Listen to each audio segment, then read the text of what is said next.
హల్లెలూయా హల్లెలూయా హల్లెలూయా. దేవునికి స్తోత్రం. మన ప్రభువును పరిరక్షకుడైన యేసుక్రీస్తు వారి నామములో ఈ యొక్క తపస్కాలపు ఆరాధనకు చేరవచ్చిన పిల్లలందరికీ కూడా ప్రత్యేకమైన వందనాలు. అనుదినము దేవుని యొక్క బలిష్టమైనటువంటి రేఖల క్రింద మనలను ఎంతగానో కాపాడుతున్న పరమతండ్రికి మనమందరం కూడా కృతజ్ఞతాస్తుతులు చెల్లించబద్ధులమై ఉన్నాం. కనుక ఏదేమైనప్పటికీ ప్రియా దేవుని బిడ్డలారా, ఈ రీతిగా దేవుని పాదపీఠం దగ్గరకు మనమందరం కూడా నడిపించబడ్డాం.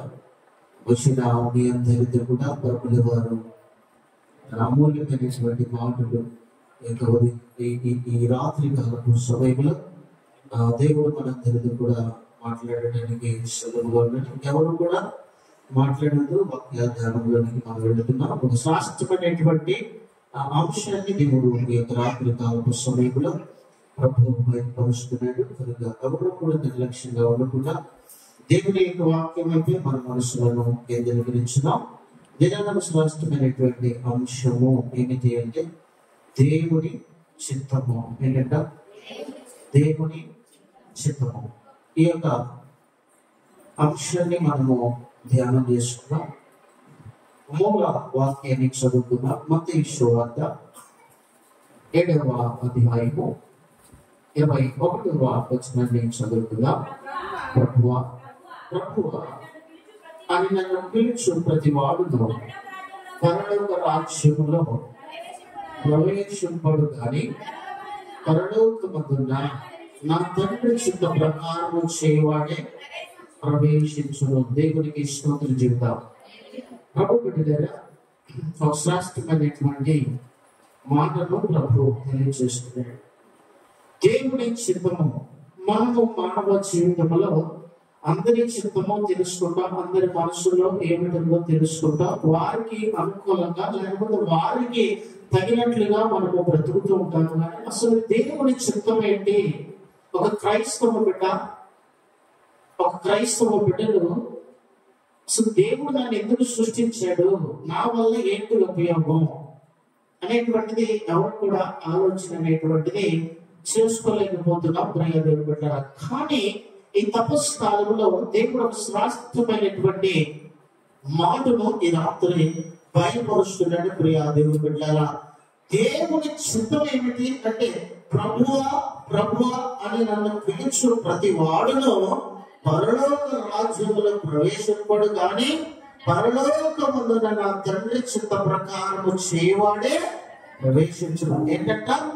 నా తండ్రి చిత్త ప్రకారము అనగా తండ్రి చిత్తము చేయవాడు పరలోకం వెళ్తాడంట. ఎవరి చిత్తానుసారంగా మనము బ్రతుకుతున్నాం? మనుషుల చిత్త ప్రకారము మనము బ్రతుకుతున్నాము కానీ నడుస్తున్నాము కానీ యాజ్ ఏ ఒక క్రైస్తవ బిడ్డ ఏమి చేయాలి అంటే దేవుని చిత్తాన్ని తెలుసుకోవాలి. దేవుని చిత్తాన్ని తెలుసుకోవాలి. అప్పుడే పరలోక రాజ్యము మనము చేరుతాం. అసలు దేవుని చిత్తము అనగా ఏంటి? అసలు దేవుని చిత్తం ఏంటి అనేటువంటిది ఆలోచన చేసుకుంటే దీని యొక్క మూల వాక్యాన్ని నేను చివరిలో దీని యొక్క పరిచయం నేను చేస్తాను. 2వ పేతురు రాసిన పత్రిక 3వ అధ్యాయము 9వ వచనాన్ని చూద్దాం.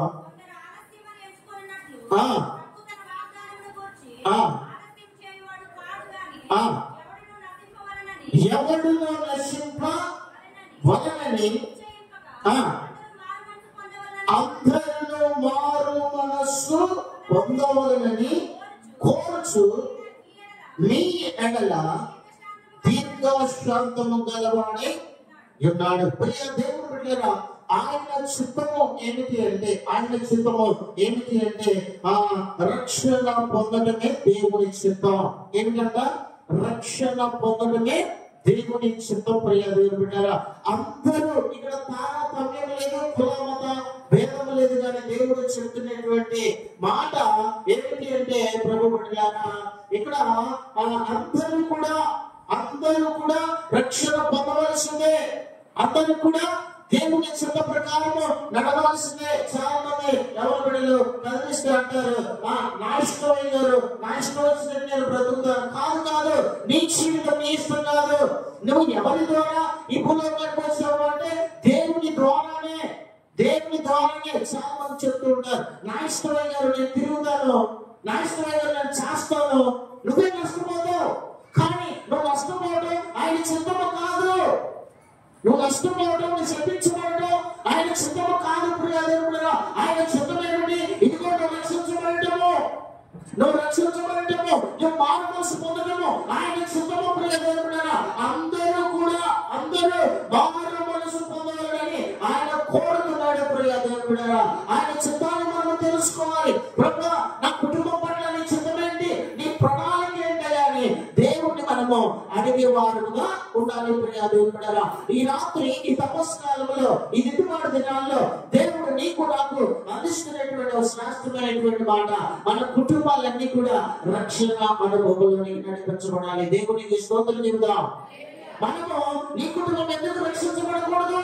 ఒక సవాల్ తీసుకోవాలి. ఒక పౌరుషంతో నేను నా కుటుంబాన్ని మార్చుకోవాలి, నా కుటుంబం రక్షణ పొందాలి, నేను రక్షించబడాలి అనేటువంటి దృక్పథం అనే ఆలోచనతో ముందుకు కొనసాగాలి. ప్రియా దేవుడు బిడ్డలారా, అసలు దేవుని చిత్తం ఏమిటి? అసలు దేవుని చిత్తానుసారంగా నువ్వు బ్రతుకుతున్నావా? యాజ్ ఎ మానవుడు, యాజ్ ఎ క్రైస్తవుడు, ఎవరి బిడ్డలే కావచ్చు, స్త్రీల పెద్దలే కావచ్చు, సంఘ పెద్దలే కావచ్చు, ఇక్కడ అందరూ కూడా ఇక్కడ ఏమంటున్నాడు?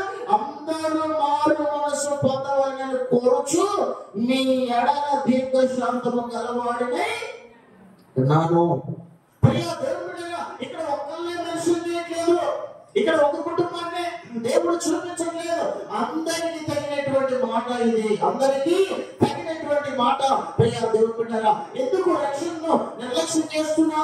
ప్రియా దేవుడు బిడ్డలారా, ఆయన చిత్తములను ఉండాలి అంటే, ఆయన చిత్తంలో నీ కుటుంబము కనబడాలి అంటే, ఆయన చిత్తాన్ని నెరవేర్చాలి అంటే ఒక శ్రేష్టమైనటువంటి అవకాశాన్ని, ఆపర్చునిటీ దేవుడు మనకు అనుగ్రహించాడు. ప్రియ దేవుడు బిడ్డలారా, ఆయన చిత్తము, ఆయన చిత్తానుసారంగా మనము బ్రతకడానికి ఒక మంచి అవకాశాన్ని దేవుడు కనిపించాడు. ప్రియ దేవుడు బిడ్డలారా, ఈ యొక్క తపస్కాలంలో రక్షణ పొందుటకు దేవుని చిత్తాన్ని చేయాలి. ఆయన చిత్తం ఏమిటో తెలుసా?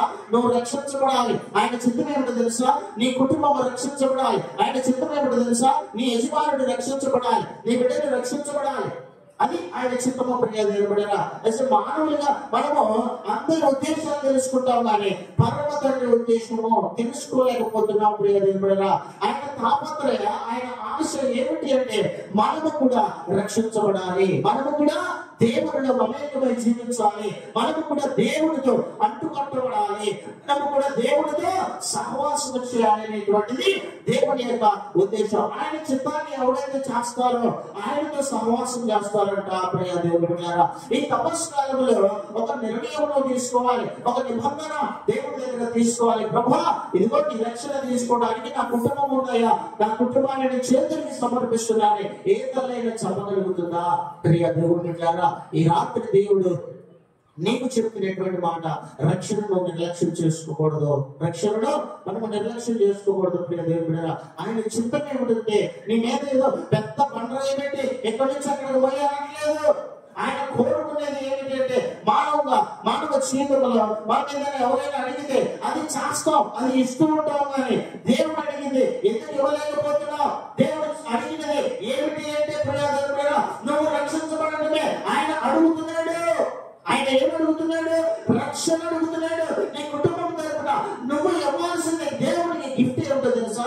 ఇన్ని పర్యాలు అంటారా, ఇన్ని పర్యాలు కూడా దేవుడి జీవితంలో గొప్ప గొప్ప కార్యాలు, అనేకమైనటువంటి సూచన క్రియలు జరిగించాడు. మరి నీవు ఆయనకి ఏమి ఇస్తున్నావు?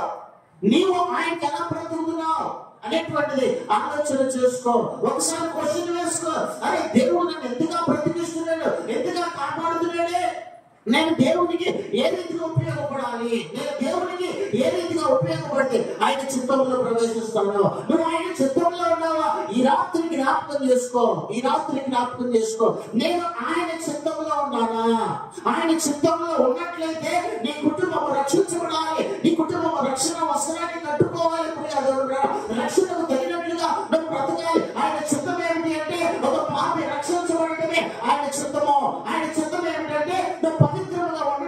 ఆయన చిత్తం ఏమిటి అంటే నువ్వు నీతిగా బ్రతకడమే. ఆయన చిత్తం ఏమిటి అంటే నువ్వు ప్రత్యేకించబడిన కుటుంబముగా కనపడాలి ప్రియ దేవుని బిడ్డలారా. అది ఆయన చిత్తము, అది ఆయన యొక్క ఉద్దేశము ప్రియ దేవుని బిడ్డలారా. ఈ యొక్క రాత్రి కాలపు సమయంలో ఒక శ్రేష్టమైనటువంటి ఒక ఫలవంతమైనటువంటి మాట నీ కుటుంబానికి అందిస్తున్నటువంటి మాట. ఇదిగో నా బిడ్డలారా, ఇదిగో విశ్వాసులారా, విశ్వాస జనాంగమా, ఈ రాత్రి దేవుడు నీతోనే మాట్లాడుతున్నాడు. ఈ రాత్రి నీతోనే మాట్లాడుతున్నాడు. నీవెందుకు రక్షించబడకూడదు? దేవుడి దగ్గర నువ్వెందుకు రక్షించబడిన కుటుంబంగా కనపడకూడదు నా దేవుడి దృష్టిలో? దేవుడి రాత్రి ఏదో అనుకుంటున్నాడు, నీ జీవితంలో ఏదైనా కొరత చేశాను అనుకోవడానికి ఏమి కొరత కూడా చేయలేదు ప్రభువు వారు. కానీ దేవుడికి నువ్వు ఎందుకు కొరతగా కనపడుతున్నావు? దేవుడికి నువ్వు కొరతగా కనపడకూడదు. దేవుడికి మనము కొరతగా కనపడకూడదు ప్రియ దేవుని బిడ్డలారా. మనమందరము కూడా రక్షించబడాలి. మనమందరం కూడా రక్షణ వస్త్రాన్ని కట్టుకోవాలి ప్రియ దేవుని బిడ్డలారా. దీనికి నిదర్శనమైనటువంటి మాట ఏమిటి అంటే మత్తయి సువార్త 12వ అధ్యాయము 50వ వచనాన్ని మనం చదువుకుందాం. చివరి వచనము, పరలోకమందున నా తండ్రి చిత్త ప్రకారం చేయవాడు నా సహోదరుడును నా సహోదరి నా తల్లి నన్ను. ఇక్కడ ప్రభు బిడ్డలారా, ఈ యొక్క మాట యొక్క అర్థము ఏమిటి అంటే పరిశుద్ధత కలిగి మనము ఉండాలి. అది దేవుని చిత్తము. సహోదరులందరూ కూడా పరిశుద్ధంగా ఉండాలి. అది ఆయన చిత్తము. ఆయన చిత్తం ఏమిటి? నీవు పరిశుద్ధపరచబడాలి. నీవు పరిశుద్ధపరచబడాలి. నీ కుటుంబము పరిశుద్ధపరచాలి. సంఘము పరిశుద్ధపరచబడాలి. ప్రియదేవుడా, ఆయన చిత్తాన్ని మనము తెలుసుకోవాలి. ఆయన చిత్తాన్ని మనం తెలుసుకోవాలి. ప్రియదేవుడా, ఆయన చిత్తము ఏమిటి అంటే నీవు నేను మనమందరూ కూడా పరిశుద్ధత కలిగి ఉండాలి. పరిశుద్ధత కలిగి ఉండాలి. ఇన్ని సంవత్సరాల నీ జీవిత పర్యాయంలో, ఇంతకాలము నీ జీవిత వ్యవస్థలో, ఆత్మీయ జీవితంలో ఏ రోజైనా పరిశుద్ధంగా జీవించావా? పరిశుద్ధాత్మనే తానిని నువ్వు పొందుకున్నావా? ప్రియ దేవుడా, పరిశుద్ధంగా జీవించడానికి ప్రయత్నం చేసావా? ఈ రాత్రిలో ప్రయత్నం చేయాలి. నేను పరిశుద్ధంగా ఉండాలి. నేను పరిశుద్ధమైనటువంటి జీవితాన్ని జీవించాలి. ఇప్పుడు కొట్టుకెళ్తాము, లేకపోతే షాప్కి వెళ్తాము, ఏదైనా కూరగాయలు చెడిపోయి తీసుకుంటామా? నాణ్యమైనవి తీసుకుంటాం. చెడిపోయిన కూర చేసుకోవచ్చుగా? అప్పుడు చెడిపోయిన కూర చేసుకోవచ్చుగా? ఎందుకు? చెడిపోయిందా టమాటా కూరలో వేసిన ఏమైంది? చెప్పాలి ఏమైంది? కూర అంతా పాడైపోతుంది. అలాగే నీ జీవితం కూడా అలా టమాటా మొక్కలాగా చెడిపోయిందేమో. కానీ దేవుడు అంటున్నాడు, ఈ యొక్క రాత్రి కాలపు సమయంలో పరిశుద్ధతను వాడుతున్నాడు. ఆయన చిత్తం ఏమిటి? పరిశుద్ధంగా ఉండాలి. ఒక టమాటానే నువ్వు 100 రకాలుగా ఆలోచిస్తావు. దాని మీద దాగుంటేనే దాన్ని పట్టుకోవడానికి కానీ దాన్ని తీసి విసిరి అవతలేస్తావు. అలాగే ఆత్మీయ జీవితంలో చెడ్డ ఎందుకు విసిరేయలేకపోతున్నావు? చెడ్డ తలపులు ఎందుకు విసిరేయలేకపోతున్నావు? నేను పరిశుద్ధంగా ఉండాలి. ఎందుకు అంటే నా దేవుడు పరిశుద్ధుడు. నా దేవుడు పరిశుద్ధుడు. నేను పరిశుద్ధంగా ఉండాలి. ఆయన బిడ్డలము మనము. ఎవరి బిడ్డలము? సైతాను బిడ్డలం కాదు. దేవుని చేత ఏర్పరచబడినటువంటి బిడ్డలం కనుక నేను నా మటుకు పరిశుద్ధముగా ఉండాలి. నేను నా మటుకు పరిశుద్ధముగా ఉండాలి అనేటువంటి ఆలోచన కలిగి మనం అందరూ కూడా ఉండాలి. ప్రియ దేవుని బిడ్డలారా, ఈ రాత్రి ఆయన చిత్తము నువ్వు జరిగించాలి. ఎంతకాలమో ఎవరెవరో జీవితాలను సాధించో, కానీ దేవుడు బిడ్డలారా, ఈ యొక్క రాత్రి కాలపు సమయంలో దేవుడు నీతోనే మాట్లాడుతున్నాడు. నీ కుటుంబంతోనే ప్రభువు వారు మాట్లాడుతున్నాడు. నువ్వు ఎందుకు పరిశుద్ధంగా ఉండలేకపోతున్నావు? నువ్వు ఎందుకు పరిశుద్ధంగా జీవించలేకపోతున్నావు? ఆయన చిత్తం ఏమిటంటే తెలుసా?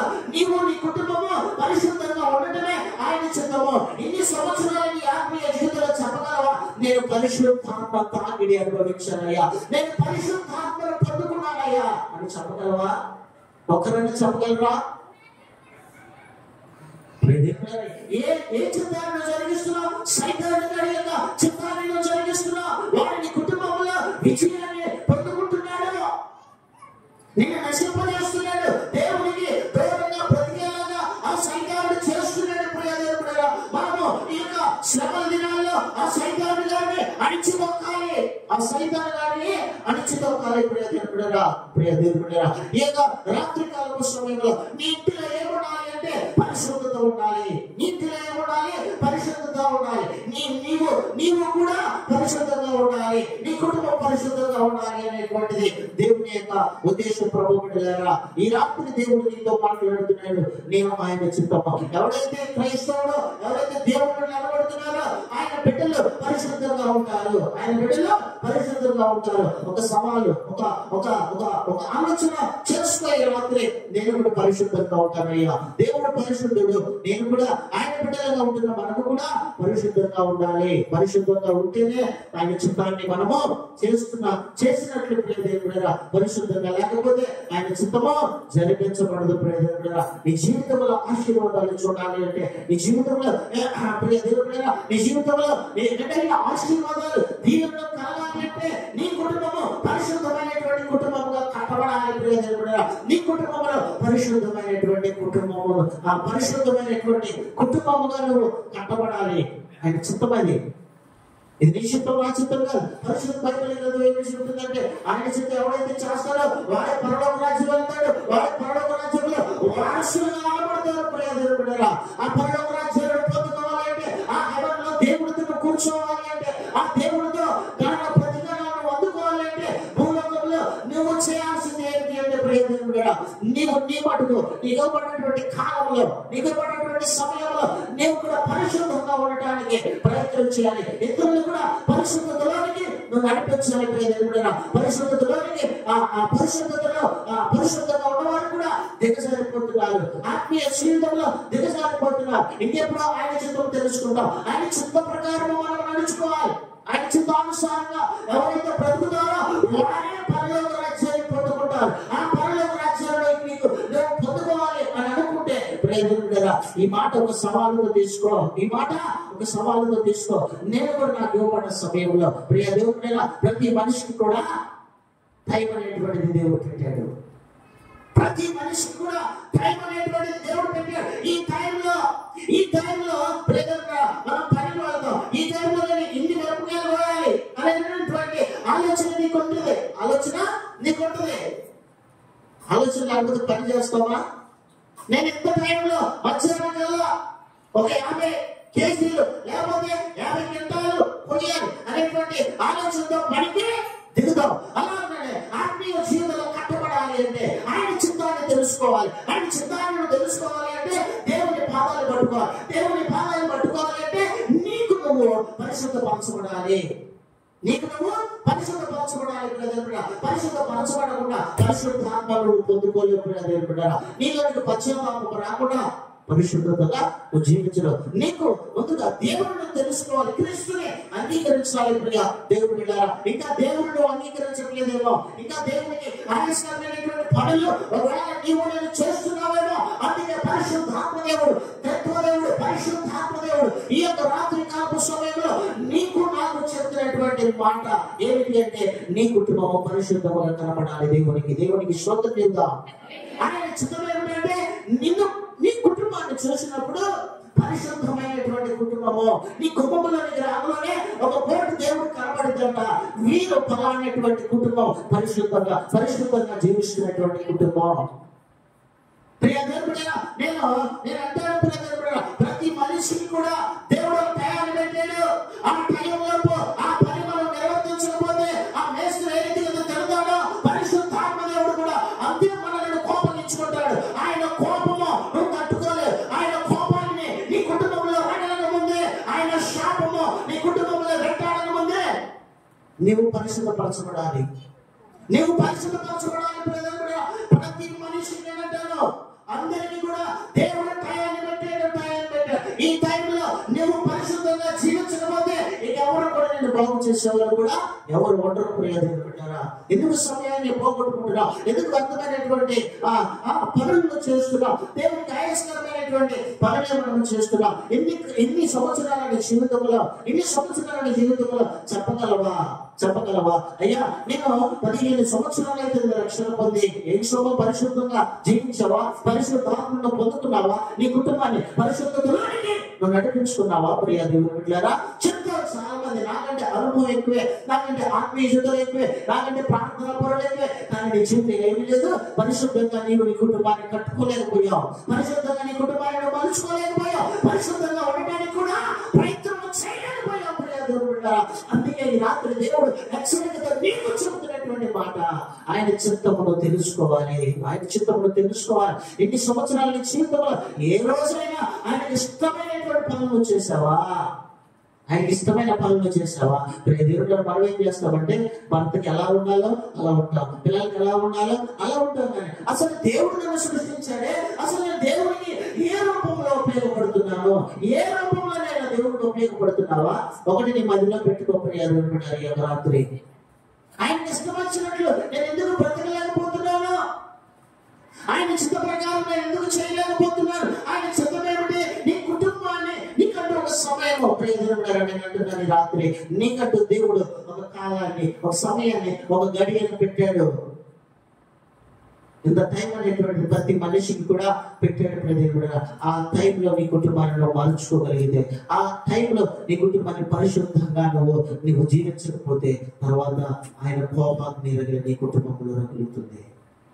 దానికి ఎవరు కూడా బాధ్యులు కాదు, దానికి నువ్వే బాధ్యురాలి, దానికి నువ్వే బాధ్యురాలు. దేవుడు అడుగుతాడు, నిన్ను రక్షించుకోదా నేను దేనికి? నీ కుటుంబాన్ని కట్టుకోవడానికి, నీ కుటుంబాన్ని పరిశుద్ధతలోకి తీసుకురావడానికి, పరిశుద్ధ మార్గంలో ఏ రోజైనా నడవగలిగావా? నీ ఆత్మీయ జీవితంలో చెప్పగలవా? అయ్యా నేను పరిశుద్ధంగా జీవించాలయ్యా, నేను పరిశుద్ధంగా ఉన్నానయ్యా నా దేవుడితో, నేను పరిశుద్ధత కలిగి ఆయనతో మాట్లాడతానయ్యా.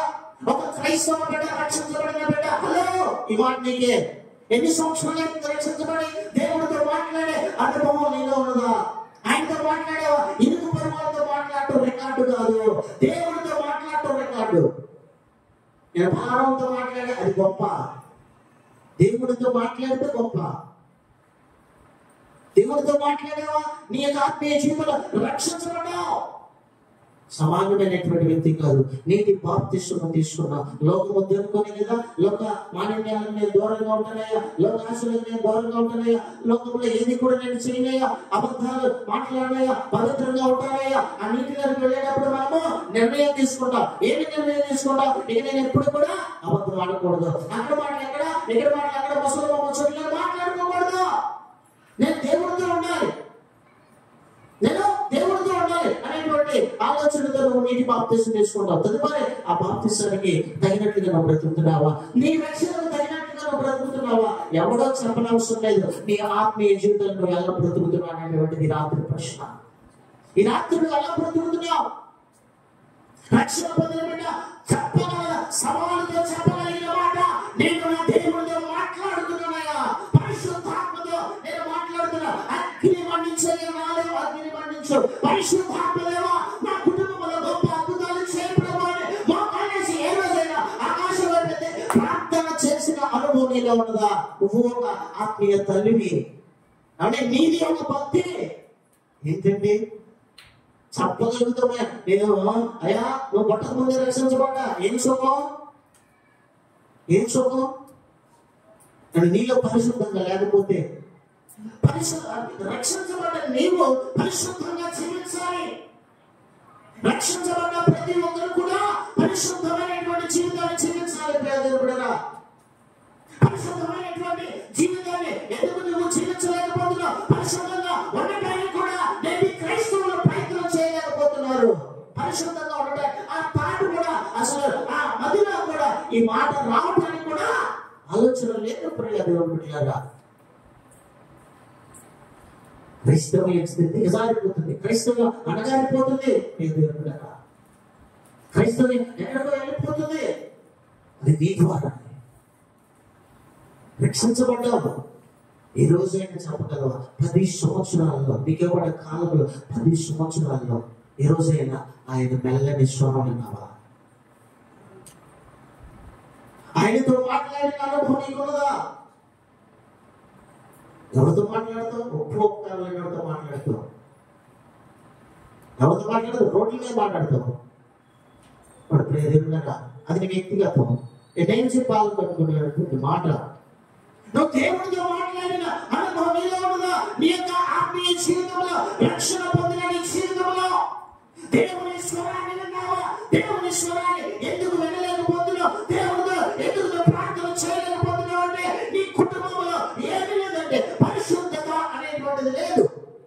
పరిశుద్ధత అనేటువంటిది నీ కుటుంబంలో లేదు. పరిశుద్ధంగా ఎవడైతే ఉంటాడో వాడు దివారాత్రులు పరిశుద్ధంగా దేవుడితో మాట్లాడతాడు.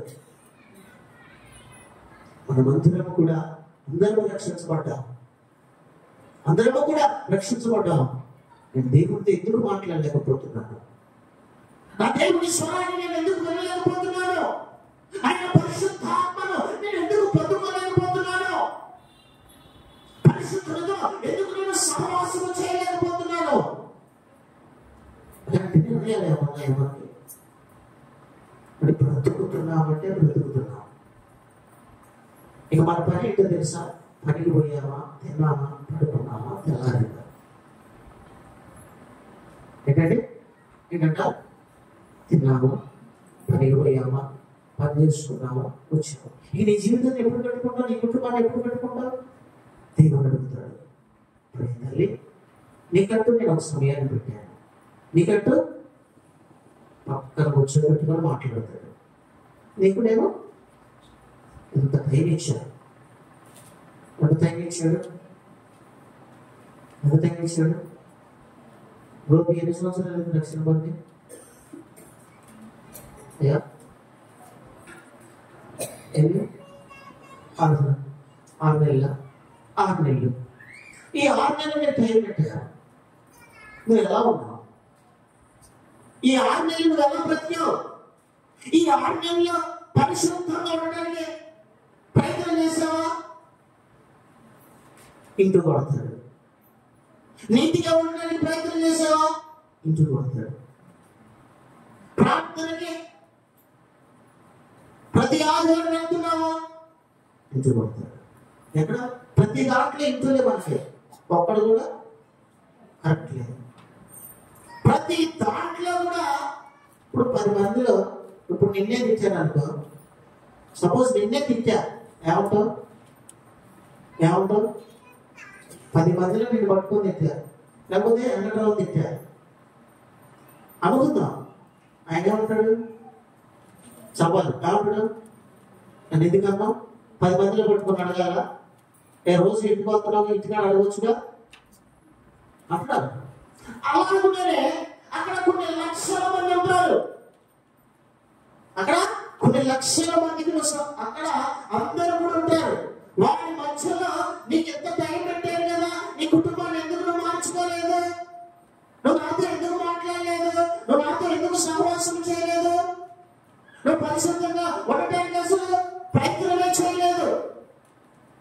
నేనంటాను దేవుడేలా ఒక సేవకుడికి నేను చెప్పాలనుకునేటువంటి మాట, రక్షించబడ్డ ప్రతి ఒక్కరు కూడా అనుభవంతో చెప్పాల్సినటువంటి మాట, నేను పరిశుద్ధంగా ఉన్నానయ్యా, నేను పరిశుద్ధతలో కలిగి ఉన్నానయ్యా, నేను పరిశుద్ధాత్మతో ఆ మెల్లని స్వరాన్ని నేను విన్నానయ్యా. రక్షించబడ్డ ప్రతి ఒక్కరు నిర్లక్ష్యం అవడానికి కాదు, నువ్వు రక్షించబడదు. లేదా స్వరపుత్రాన్ని నిద్రపోవడానికి కాదు, లేకపోతే పని చేసుకోవడానికి కాదు.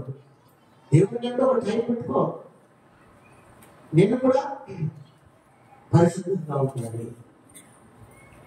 కనుక దేవుడు వాక్యం చెప్పే నాకైనా టైం ఉంది, పెడుతున్న మీకైనా కూడా దేవుడు టైం అనేటువంటిది సెట్ చేశాడు. బాబు పేదలకు ఉంది, అదే బాబు వాళ్ళందరూ తప్పకుండా చదువుకుంటే ఏం చేద్దాం? క్షణాల్లో ముందు 20 వస్తువులు తీసుకుంటాం, 20 వస్తువులు తీసుకొని పంపించేస్తాం. అలా ఉన్నప్పుడు ఏదైనా నీకే ఉన్న కాల సమయంలో నువ్వు రక్షించబడకపోయినా, పరిశుద్ధంగా జీవించకపోయినా, పరిశుద్ధంగా నీ కుటుంబాన్ని మలుచుకోకపోయినా దానికి జవాబుదారి నీవే. నీ కుటుంబం తరపున చెప్పాల్సింది, వాదించాల్సింది నువ్వే. నీ భర్త రాడు. నేను ఎందుకు మార్చుకున్నాడు అంటే ఒక మాట, నేను ఎందుకు మార్చుకున్నాడంటే ఆయన త్రాగబోదు కనుక ఆయన మార్చుకోవడానికి, ఆయన లోకంలో తిరుగుతున్నాడు కనుక దేవుడు నిన్ను రక్షించుకుంది. ఆయనకు మమ్మల్ని ప్రార్థన చేయాలి. ప్రార్థన చేస్తామా? వాళ్ళేమైతే చెప్తాం, డోలేస్తాం, గంటలు డోలేస్తాం. ఆ డోలేసే బదులు నా దేవుడి దగ్గర వేయచ్చు కదా. ఇగో అసలు దేవుడి దగ్గరికి రావడానికి మనకు మనసు రాదు. ముందు అసలు అంత కూర్చోడానికి ఇష్టపడతావు, వంత మాట్లాడడానికి ఇష్టపడతావు, కానీ నా దేవుడితో కూర్చోడానికి మాట్లాడడానికి అసలు ఇష్టపడవు. కానీ ప్రియా దేవుడి బిడ్డలారా, ఈ రాత్రి దేవుడు చెప్తున్నటువంటి మాట పరిశుద్ధత కలిగి మనం ఉండాలి. అది ఆయన చిత్తమంట. అలాగే ప్రియా ఆయన చిత్త ప్రకారము మనము ఏమి చేయాలి, అసలు ఆయన చిత్త ప్రకారము మనం ఏం చేస్తున్నాం. ఎప్పుడైనా రాసిన పత్రిక 10వ అధ్యాయము 10వ వచనం చూద్దాం. యేసుక్రీస్తు యొక్క శరీరము ఒక్కసారి అర్పింపబడుట చేత ఆ చిత్తమును బట్టి మనము పరిశుద్ధపరచబడి ఉన్నాము. ఇక్కడ యేసుక్రీస్తు యొక్క శరీరము ఒకసారి అర్పించబడుట చేత ఆయన చిత్తమును బట్టి మనము పరిశుద్ధపరచబడి ఉన్నాం. పరిశుద్ధంగా దేవుడిని పట్టించాడు. పరిశుద్ధంగా ఆ మనలను విడడానికి ప్రయత్నం చేస్తున్నాడు. దేవుడిగా ఆయన చిత్తాన్ని బట్టి మనము పరిశుద్ధపరచబడాలి. ఆయన చిత్తం ఏమిటి? నువ్వు పరిశుద్ధపరచబడటమే. ఆయన చిత్తం ఏమిటి? నీ కుటుంబం పరిశుద్ధపరచబడటమే. 1వ పేతురు రాసిన పత్రిక 4వ అధ్యాయము 2వ వచనాన్ని చూద్దాం. ఇక్కడ అంటే సమయం లేదు, రెఫరెన్స్ యొక్క తదుపరి మీరు ఇంటికి వెళ్ళాక చూసుకోండి. 1వ పేతురు 4వ అధ్యాయము 2వ వచనం. ఇక వచ్చిన యొక్క సారాంశము ఏమిటంటే మరలా పాపము జోలికి పోకూడదు. ఎందుకంటే ఆయన చిత్తంలో నీవు ఉన్నావు. ఎవరి చిత్తంలో నువ్వు ఉన్నావు? దేవుడి చిత్తంలో నువ్వు ఉన్నావు కనుక మరలా పాపము జోలికి మనము రక్షించబడ్డా. మనము మరలా లోకం వైపు చూడకూడదు. ప్రియా దేవుడి బిడ్డలారా, లోకం వైపు చూడకూడదు. ఇక్కడ అంటున్నాడు, అదే మెసేజ్ చేయబడుతుంది. మరలా పాపం జోలికి మనము పోకూడదు. పాపము మాట్లాడినా, పాపము బ్రతుకైనా, నిత్యమైన బ్రతుకైనా విడిచిపెట్టే కదా దేవుని క్రీస్తుని సొంత రక్షకునిగా అంగీకరించుకుంటే మళ్ళా ఎందుకు ఆ పాపపు ఆలోచనలు, పాపపు తలపులు, పాపపు మాటలు? అదే ఈ తపస్కాలంలో దేవుడు చెప్తున్నాడు, మళ్ళా పాపము జోలికి పోకండి, మళ్ళా పాపము జోలికి పోకండి, మళ్ళా పాపము జోలికి పోకండి. ఈ తపస్కాలంలో మనము దిద్దుబడి చేసుకోవాలి. ఎక్కడ కూడా పాపంలో పడిపోకూడదు. మాట ద్వారా, ప్రవర్తన ద్వారా, ఆలోచనల ద్వారా, కళ్ళ ద్వారా కూడా పాపం చేస్తున్నారు. కళ్ళ ద్వారా మనము దేవుని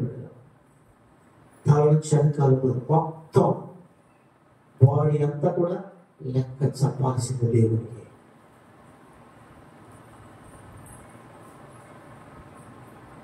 దేవుడు చెబుతున్నాడు, మరలా పాపము జోలికి మీరు పోవద్దు. ఆ ఉగ్రత తెచ్చుకోమా. ఆ శాపం, పాపం వల్ల కుటుంబంలో శాపం వెళ్తుంది. నేను పదే చెప్తాను, మనం బాగానే చేస్తాం తప్పు, అది నీ బిడ్డలు అనుభవిస్తున్నావు. జాగ్రత్త. చేసే 5 నిమిషాల పొరపాటుకి మన బిడ్డలు శాపాన్ని అనుభవిస్తున్నాం. అది నీ నా ద్వారా నాతో కలుపుకొని మనకు చేసినటువంటి పాపాలు మన బిడ్డలు శాపాన్ని భరిస్తున్నారు. అర్థమవుతుందా? నువ్వు చేసినటువంటి పాపాన్ని బట్టి పిలాతు వాక్యాల్లో ఉంటుంది మాట నేను చదివించాను. తల్లిదండ్రుల పాపాలు బిడ్డల ఒడిలో కొలబడుతున్నా, కొలుస్తాడు దేవుడు. ఎలా మాట్లాడుతున్నావు? నువ్వు ఏది మాట్లాడినా అది నీ పిల్లల మీద పడుతుంది. జాగ్రత్త. ఇక నుంచి నువ్వు ఎలా మాట్లాడతావు, ఎలా బ్రతుకుతావు. లేదు నా పిల్లలు శాపాన్ని అనుభవించిన నాకు ఇష్టమైన పాపంలో పడిపోతా అంటే అది నీ ఇష్టం. నీ మాట నువ్వు అబద్ధం ఆడితే వాడు అదే చూపుతాడు. నువ్వు ఎలా మాట్లాడుతున్నావు, నీ నడవడికి ఎలా ఉంది, నీ ప్రవర్తన ఎలా ఉంది, రేపు చూపిస్తాడు. అలానే అది చూసి తట్టుకోగలవా? ఆ ధైర్యం ఉంటుందా? అందుకే మీరు రక్షించబడ్డారు. ఇక్కడికి వచ్చిన వాళ్ళు ఆల్మోస్ట్ అందరూ కూడా రక్షించబడ్డ వాళ్ళు. కానీ ప్రభు బిడ్డలారా, మరలా దేవుడు అదే చెప్తాడు, మరలా పాపపు జోలికి మనము పోనిపోకూడదు. పాపపు ఉద్దేశం, పాపపు తలంపు ఇవన్నీ కూడా సమాధి చేసుకో. ఎందుకంటే నీ కుటుంబంలో నిన్ను ఆశీర్వాదానికి త్యాగంగా ఉంటుంది. నీ బిడ్డలే ఆశీర్వాదాన్ని చూడనే ఉండలేదు. ఎందుకంటే నీవు చేసినటువంటి పాపాన్ని బట్టి. కనుక ఈ రాత్రి దేవుడు అదే చెప్తున్నట్టు ఏదేంటో యాకోబు రాసిన పత్రిక 4వ అధ్యాయం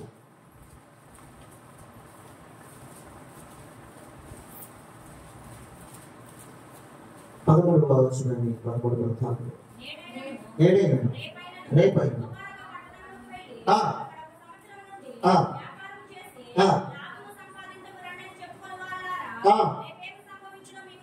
రేపేమి సంభవించునో మీకు తెలియదు.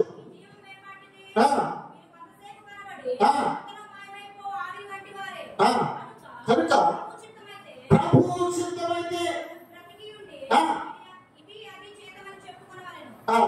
ఇక్కడ దీని యొక్క భావము ఏమిటి అంటే, ప్రభువుడు లేదా ఏమి చేసినాను ఆయన చిత్తం ప్రకారమే మనము చేయాలి. ఏది చేసినా అంటే ఇప్పుడు పాపం చేసినా, ఏది చేసినా దైవికంగా ఏది చేసినా కూడా ఆయన చిత్త ప్రకారమే మనం చేయాలి. ఆయన చిత్తం అంటే తెలుసుకోవాలి. ఒక క్రైస్తవుడు తెలుసుకోవాల్సింది ఏమిటంటే, ప్రభువా నేను పలానా పని చేయాలనుకుంటున్నా, అది నీ చిత్తమైతే జరిగించు, లేకపోతే ఆ పనిని ఆపించేసి.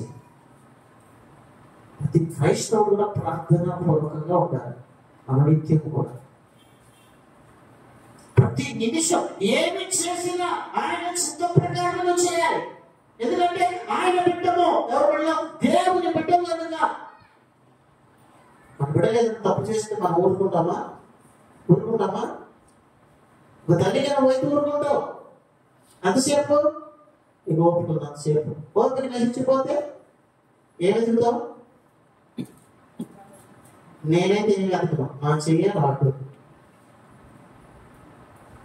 దేవుడు లేదా ఇక్కడ దేవుడు మనం ఏ రీతికంటే మన పిల్లలు ఎస్కిస్తే వాడు ఏ రీతిగా కొడతామో, ఎందుకంటే వాడు నీకు నచ్చిన పని చేయకపోతే కొడతాం, వాడు నీకు నచ్చిన పని చేయకపోతే వాడి మీద ఇసురు కొట్టావు, వాడి మీద గొడవ పడతావు. అలా ఉన్నాడు. ఇప్పుడు నేనేం చేయాలి? ఆయన చిత్త ప్రకారం చేయకపోతే, ఇప్పుడు నీ కుమారుడు నీకు నచ్చినట్టు జీవించకపోతే ఏం చేస్తావు? కొడతావు. ఇప్పుడు నిన్నేం చేయాలి దేవుడు? శాంతమ్మా, నిన్నేం చేయాలి దేవుడు? ఆయన చిత్త ప్రకారం నువ్వు చేయకపోతే దేవుడు ఏం చేయాలి? చెప్పాలి. నిన్నేం చేయాలి? శిక్షించాలి. కానీ శిక్షిస్తున్నాడా? ప్రేమిస్తున్నాడు. ఇకనైనా తెలుసుకుంటారు, ఎక్కాలేదా అక్కలేదే. ఇంకేమో తెలుసుకునేది. తెలుసుకునేలోపు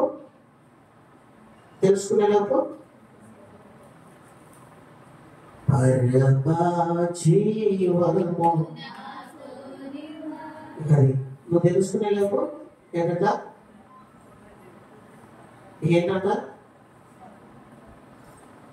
అదే పరిస్థితి. కానీ ప్రియ దేవుడి కదా, ఏమి చేసినా ఆయన చిత్తం తెలుసుకోవాలి. నీ బిడ్డలే మనకు కోపం వచ్చే పనులు చేస్తేనే వాడిని చిత్రహింసపడతాం. రకరకాలుగా ఎక్కడ కొడతారో కూడా తెలియదు. చాలా మంది పిల్లలు ఎక్కడ కొడతారో కూడా తెలియదు. అలాంటిది దేవుడికి ఎన్ని సంవత్సరాలు ఆయన చిత్తాన్ని చేయకపోతే నిన్నే చేయాలని ఆలోచన చేసుకో. ఇంకెవరు కూడా చెప్పనట్టు నీ పిల్లలే నీకు నిదర్శనం. నేను చెప్పిన మాట వినకపోతే ఏది ఉంటే అది విసిరాతాం. ఇప్పుడు దేవుడు కూడా ఏదంటే అది విసిరేయాలి నీ మీద, నా మీదకి. ఎందుకు? ఆయన చిత్తానుసారంగా మనం చేయట్లేదు. ఆయన చిత్త ప్రకారం మనం నడవట్లేదు. ఆయన చిత్తానుసారంగా నువ్వు బ్రతకట్లేదు. కనుక ప్రియా దేవుడు బిడ్డలారా, ఈ రాత్రి ఆయన చిత్త ప్రకారం మనం అందరం కూడా బ్రతుకుతుము కాక. తదుపరి 1వ యోహాను రాసిన పత్రిక 5వ అధ్యాయము 14వ వచనం చదవదు. కానీ మనం ఏమి అడిగినా ఆయన చిత్త ప్రకారం అడగాలంట. ఆయన చిత్తంలో, ప్రభా ఇప్పుడు నేను మంచి ఇల్లు కట్టాలి, అప్పుడే నువ్వు ఉన్నట్టు, అప్పుడే ఇలాంటి తీర్మానాలు ఎవరు కూడా ఇప్పుడు ఉన్నా. చాలా మంది మాట్లాడతారు, అయ్యా నువ్వు నిజంగా ఉంటే ఇప్పుడు నేను ఇంటికి పోయేలోపు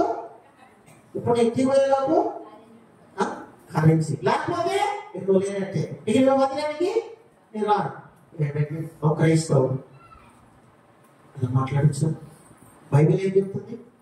మనం ఏమి అడిగినా ఆయన చిత్త ప్రకారమే,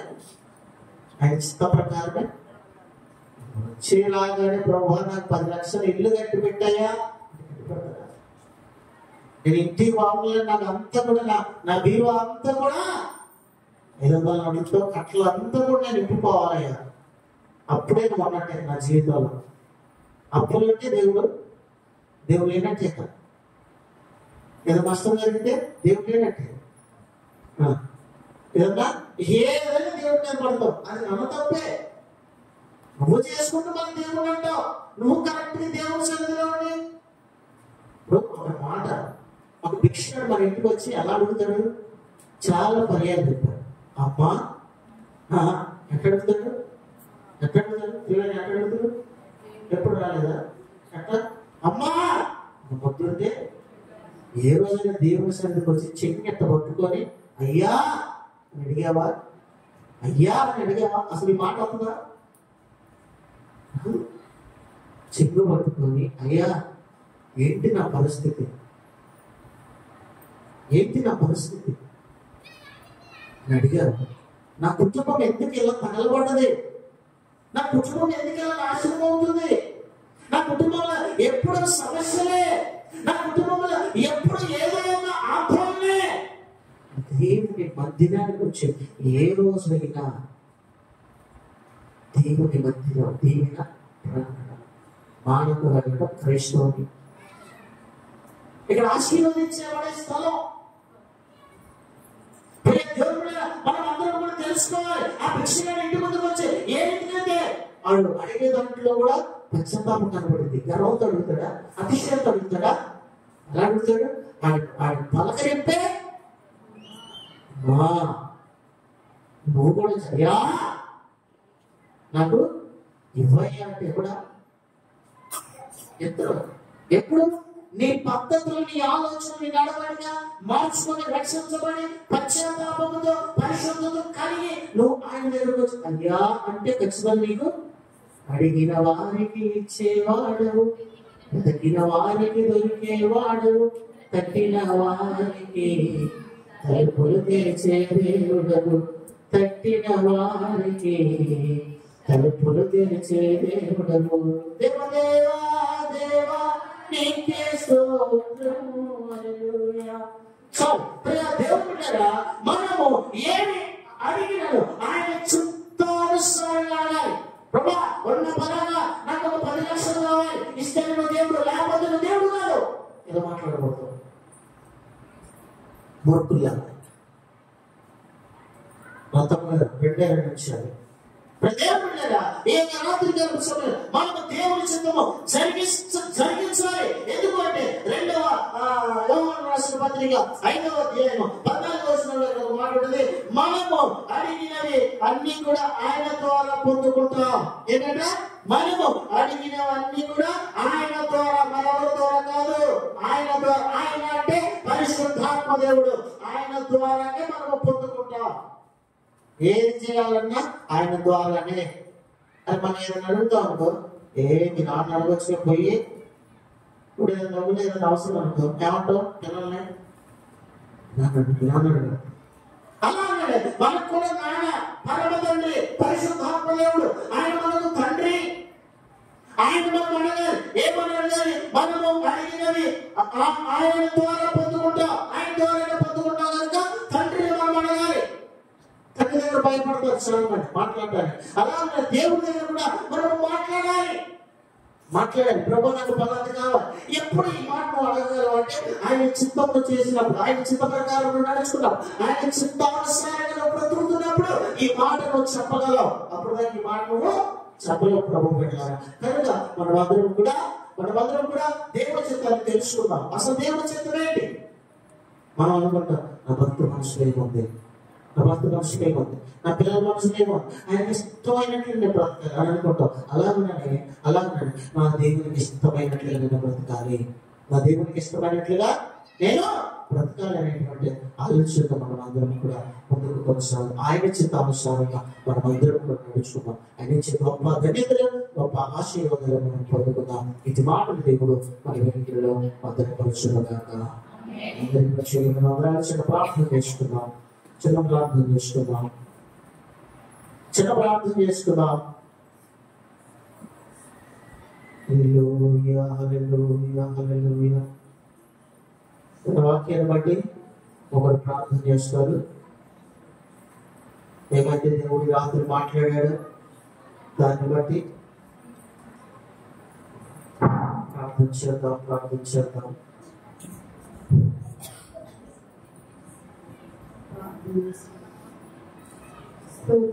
హల్లెలూయా, హల్లెలూయా, హల్లెలూయా.